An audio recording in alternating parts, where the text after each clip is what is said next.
ETV YouTube channels లో మీ వ్యాపార ప్రకటనల కోసం ఈ నంబర్కి కాల్ చేయండి.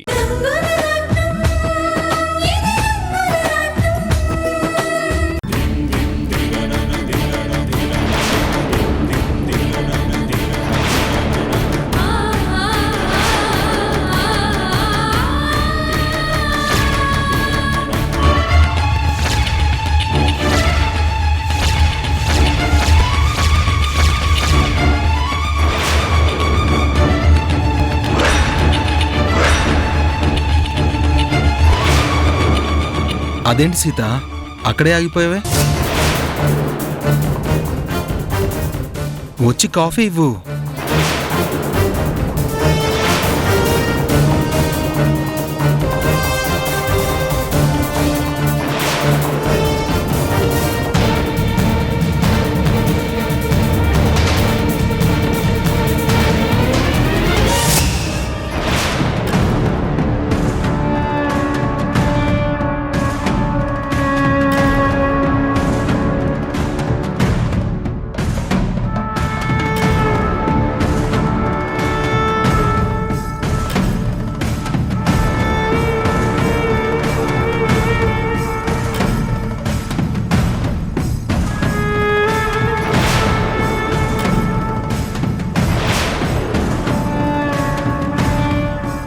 ఫ్రెండ్, ఈ అంకుల్ ఎవరో తెలుసా?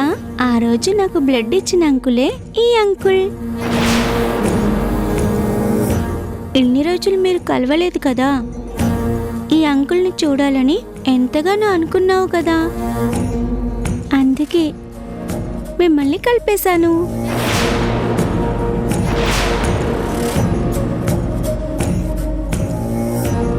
అదేంటి సీత, అలా ఉండిపోయావు? వంశీని కలవాలి, థ్యాంక్స్ చెప్పాలి అనుకున్నావు కదా.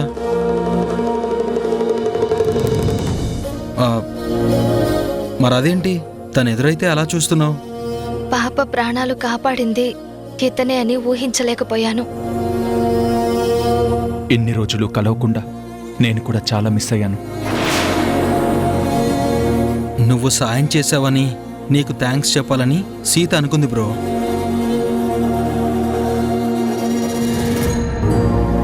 నువ్విచ్చిన ఐడియా బాగుందని నిన్ను కలవాలని వంశీ అనుకున్నాడు.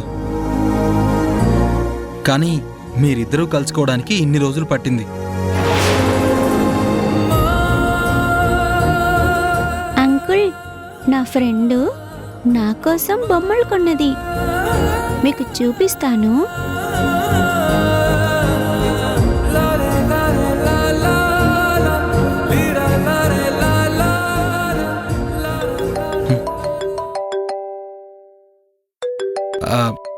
బ్రో, మీరు మాట్లాడుతూ ఉండండి, నేను ఇప్పుడే వస్తాను.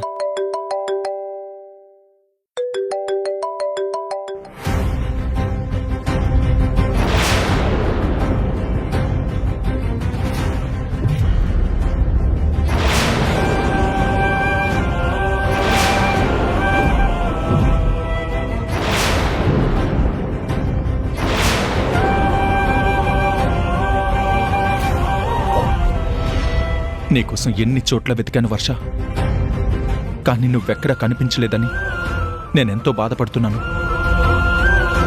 అక్కడ మీ అక్క కూడా నువ్వు ఎక్కడున్నావో తెలియక ఎంత బాధపడుతుందో తెలుసా? మా అందరినీ బాధపెట్టి నువ్వు బాధపడుతూ ఇలా అజ్ఞాతంలో ఎందుకు బతుకుతున్నావు? సీత అని పేరెందుకు మార్చుకున్నావు? ఆ వర్ష ఎప్పుడో చచ్చిపోయింది. ఇప్పుడిక్కడున్నది సీత. నా గురించి కానీ నేనిక్కడ ఉన్నాను అని కానీ ఎవరికైనా చెప్తే ఇంకా ఎవరికీ కనిపించకుండా శాశ్వతంగా పోతాను. అది కాదు వర్ష,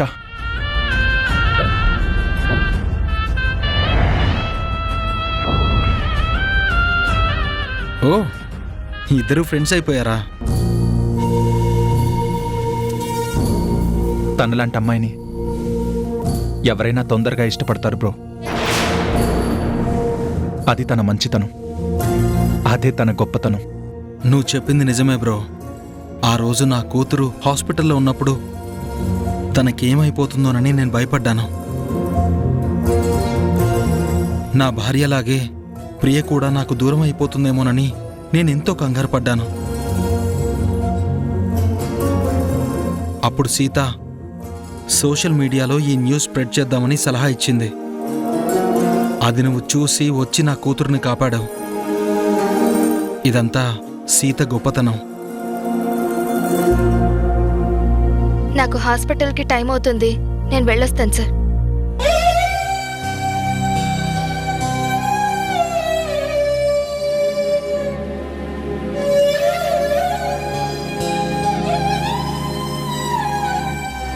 నువ్వు ఎక్కడున్నావో తెలిసింది కాబట్టి కలుస్తాను వర్ష. తప్పకుండా కలిసి జరిగిన చేసిన తప్పులకి క్షమాపణ చెప్పుకుంటాను. నిన్ను నాతో తీసుకుని వెళ్తాను. హేయ్ బ్రో, కూర్చోండి బ్రో. అలాగే.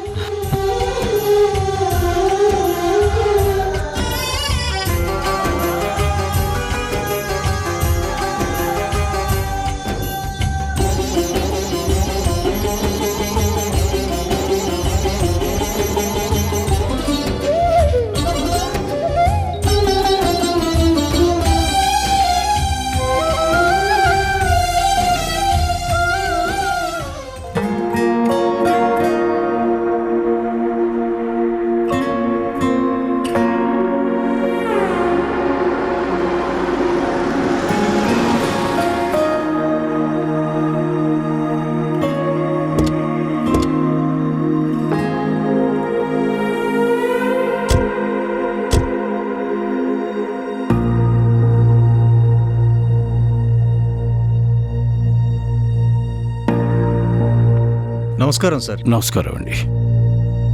రండి సార్.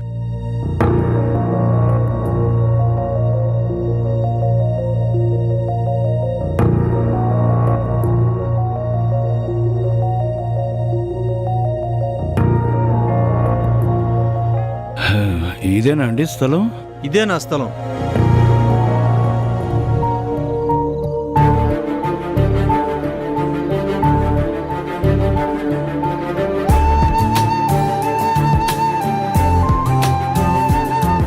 సూర్యం గారు, మొత్తం 4 ఎకరాలు మా తాతల నుండి వచ్చిన స్థలం.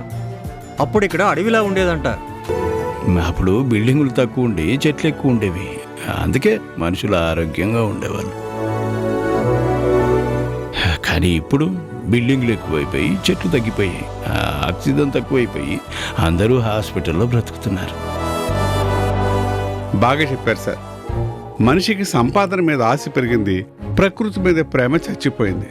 అందుకే మొత్తం కాంక్రీట్ జంగిల్లా మారుస్తున్నారు. అందుకే కదా చలపతి గారు మన వెంచర్లో సగం చెట్లు సగం బిల్డింగ్లు కడుతుంది. అదేంటి సూర్యం గారు, అలా సగం స్థలంలో మొక్కలే ఉంటే మీకు నష్టం కదా? నేను వ్యాపారం చేస్తున్నది తెగ సంపాదించేయాలని కాదండి. నామవత్తరంగా లాభాలు తీసుకుంటే నలుగురికి ఇల్లు వస్తాయి, నా ఆశ్రమానికి నిధులు సమకూరుతాయి. అంతేగాని అత్యాశతో కాదండి. సూర్యం గారు, ఇన్ని రోజులు మీ గొప్పతనం గురించి విన్నాను. ఈరోజు మీరేంటో మీ మనసేంటో మీ మాటలను తెలుసుకున్నాను. మీలాంటి వాళ్ళకి మా స్థలం అమ్మటం నాకు చాలా ఆనందంగా ఉంది. మీ స్థలం నాకు బాగా నచ్చిందండి, నేనే కొనుక్కుంటాను. ఇంతకీ ఎంత చెప్తున్నారు మీరు? అయ్యో, మీ దగ్గర బేరమేంటి సార్? సూర్యం గారు ఎంత అంటే అంతే. అదేంటండి, మీరు ఇంత అని అనుకుంటారు కదా. ఆయన కేవలం వ్యాపారం మాత్రమే చేస్తే నేను లాభాల గురించి ఆలోచించేవాడిని. మీరు ఆలోచించకపోయినా నేను ఆలోచించాలిగా. ఇక్కడ ఎకరం 2 కోట్లుంది అంటే 8 కోట్లు. మీకు ఇష్టమేనా?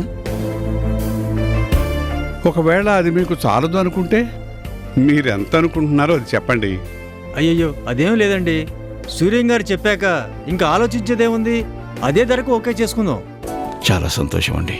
ఇప్పుడు మీకు 10% అడ్వాన్స్ ఇస్తాను. మిగిలినవి ఆ రోజు రిజిస్ట్రేషన్ పెట్టుకున్న రోజు మొత్తం క్లియర్ చేస్తాను. చలపతి గారు, కార్లో డబ్బులు తీసుకురండి. వద్దొద్దు. సూర్యం గారు, మీ దగ్గర అడ్వాన్స్ తీసుకోవడం అంటే అది మిమ్మల్ని అవమానించినట్లే. అయ్యో, అదేం కాదండి. పర్వాలేదు సూర్యం గారు, ఈ రోజు నుంచి ఈ స్థలం మీదే. కావాలంటే బోర్డు పెట్టుకోండి. రిజిస్ట్రేషన్ రోజే మొత్తం డబ్బు తీసుకుంటాను. మీరు ఇంకేం మాట్లాడకండి. సరే, వారం రోజులు రిజిస్ట్రేషన్ పెట్టుకుందాం. ఈ స్థలం నేనే కొంటున్నాను. మీదే అని చెప్తున్నాను కదా బాబు గారు, ఇంకేంటి ప్రాబ్లం? ఉంటామండి. నమస్కారం సార్. రండి.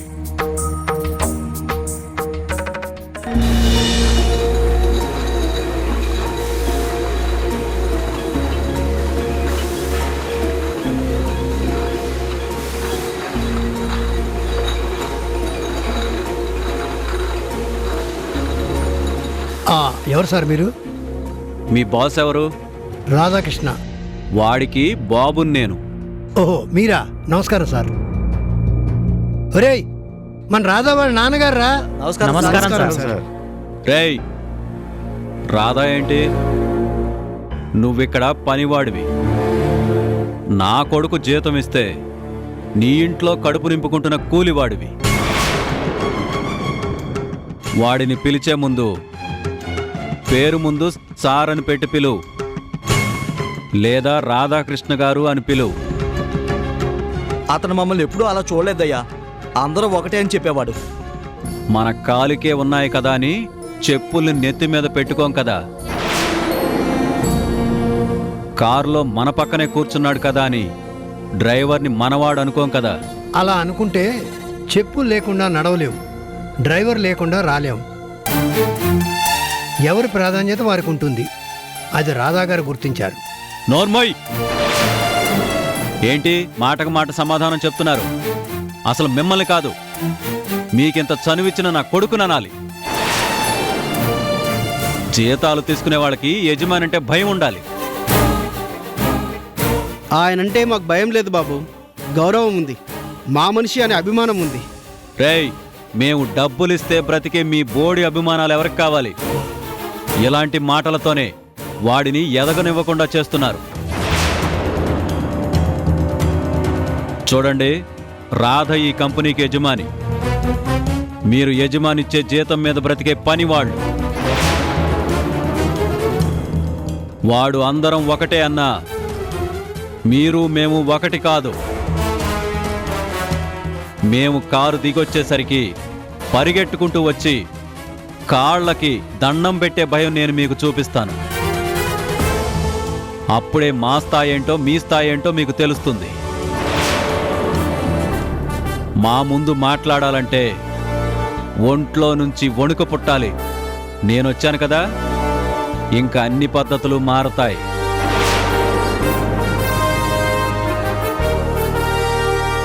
సరే, నా కొడుకు క్యాబిన్ ఎక్కడా? రండి సార్, చూపిస్తాను.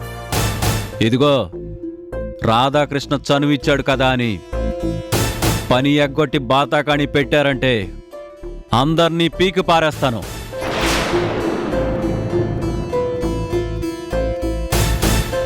డ్యూటీ 8 గంటలు ఉండాలి. ఆదివారం సెలవుండాలి. యూనియన్లు పెట్టుకోవాలి అనుకుంటే తాట తీస్తాను. పోయి పని చూసుకోండి. నువ్వురా. Okay sir.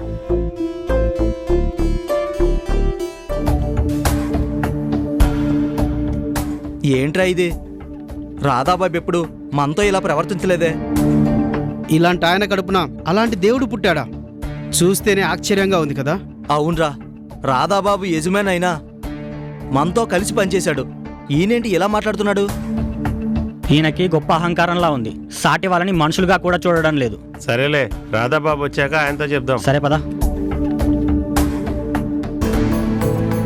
ఇదే సార్ రాధా సార్ క్యాబిన్, కానీ ఆయన ఎప్పుడు ఇందులో కూర్చోరు. కూలివాళ్లతో కలిస్తే వాడిని కూడా కూలివాడిగానే చూస్తారని వాడికి తెలియదు కదా. ఆగండి బాబు, అది చైర్మన్ గారి కుర్చీ. రాధాకృష్ణ గారు తప్ప ఇంకెవరు కూర్చోకూడదు.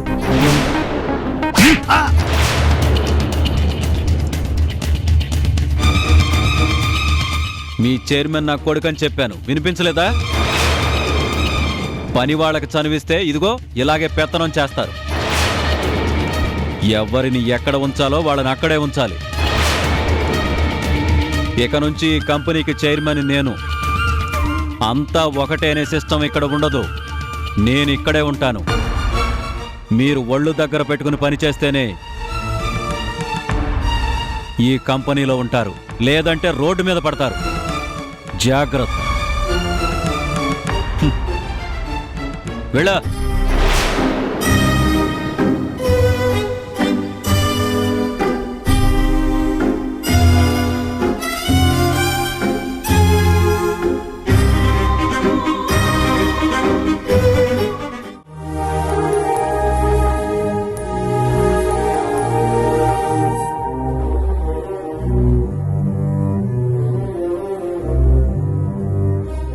పాపకు జ్వరంగా ఉంది, ఇంజెక్షన్ చేయాలి.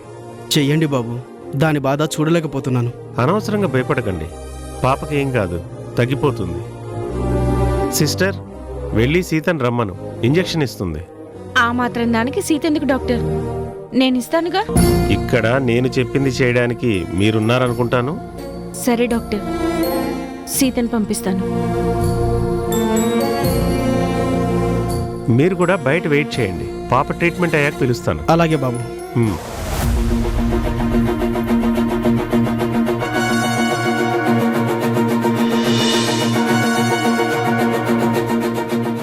డాక్టర్ రమ్మన్నారంట. అవును సీత, కళ్యాణ్ నిన్ను నాకు అప్పగించేశాడు, కానీ నువ్వు నా పక్కన ఉండకుండా బయట తిరుగుతున్నావు. అదేం లేదు డాక్టర్, జనరల్ వార్డులో పేషెంట్స్కి టాబ్లెట్స్ ఇవ్వడానికి వెళ్ళాను. సీత, జనరల్ వార్డులో చూసుకోవడానికి జనరల్గా అందరూ ఉంటారు, కానీ నేను స్పెషల్ కదా, నన్ను స్పెషల్గా చూసుకోవాలి కదా. అదేంటి సార్ అలా మాట్లాడుతున్నారు? మిమ్మల్ని నేను చూసుకోవడం ఏంటి? మీ దగ్గర వర్క్ నేర్చుకోమన్నారు, అంతే కదా.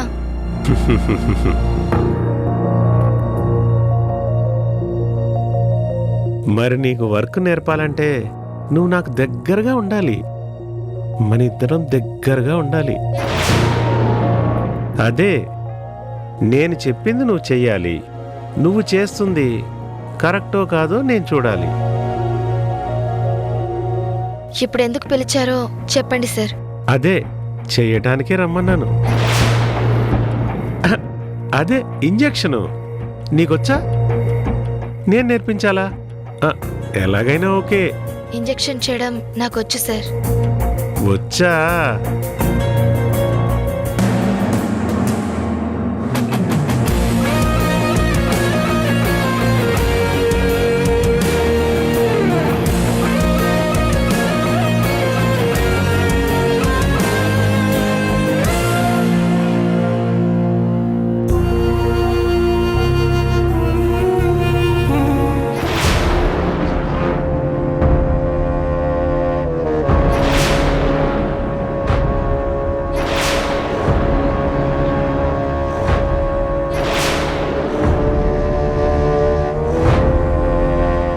చూడు సీత, ఆ పాపకి నువ్వు ఇంజెక్షన్ చేయాలి.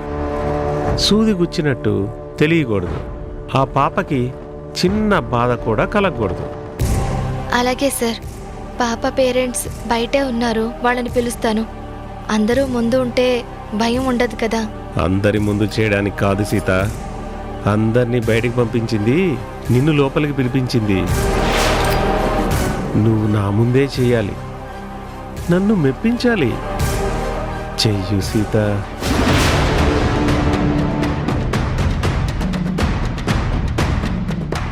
ఆగు సీత,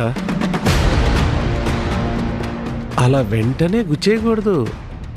ముందు ఇలా ఇలా రాయాలి, ఆ తర్వాత సూది మెల్లగా గుచ్చాలి, తర్వాత ఇంజెక్షన్ చేయాలి.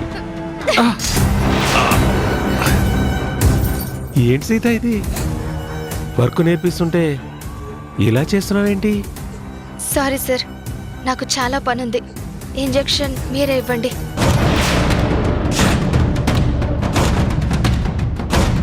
సీత, నువ్వు నన్ను తోసేసినా నాకు బాధగా లేదు, ఎందుకంటే నేను పడాల్సింది ఇలా కింద కాదు, నీ ఒళ్ళో పడాలి.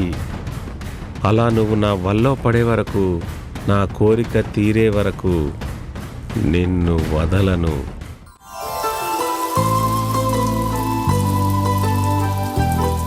ఈ పనులన్నీ మీకెందుకు సార్? అందరూ ఉన్నారు కదా చేయడానికి. ఎంతమంది ఉన్నా నాకు ఇలా చెట్లకి నీళ్లు పోయడంలో నాకు ఆనందం ఉంటుంది చలపతి గారు. మీరు కోట్లు గడించినా మనిషిని మట్టిని వదలలేకపోతున్నారు సార్. మట్టికి మొక్కకి మనిషికి చాలా దగ్గర సంబంధం ఉంది చలపతి గారు. ఈ మొక్కే మనం బ్రతకడానికి గాలినిస్తుంది. ఈ మొక్కే మనకు తినడానికి తిండినిస్తుంది. మనం పోతే ఈ మొక్కే కట్టెగా మరి మనకు కాలుస్తుంది. ఈ మట్టి మనల్ని తనలో కలిపేసుకుంటుంది. రైతుడు కదా, ఎన్ని బంధాలకు దూరమైనా ఈ బంధాన్ని మాత్రం వదులుకోలేను.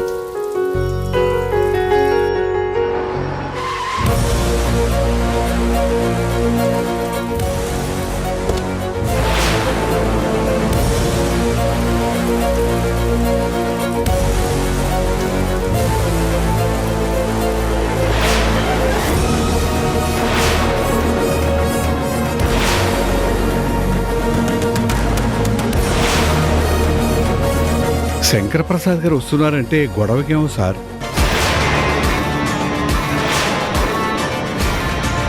అలా ఎందుకు అనుకుంటారు చలపతి గారు? నన్ను చూడాలనిపించిందేమో.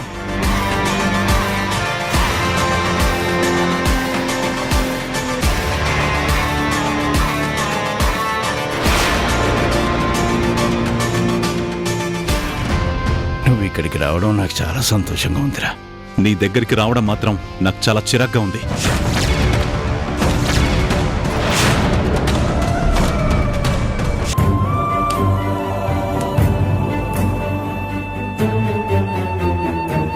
వర్ష,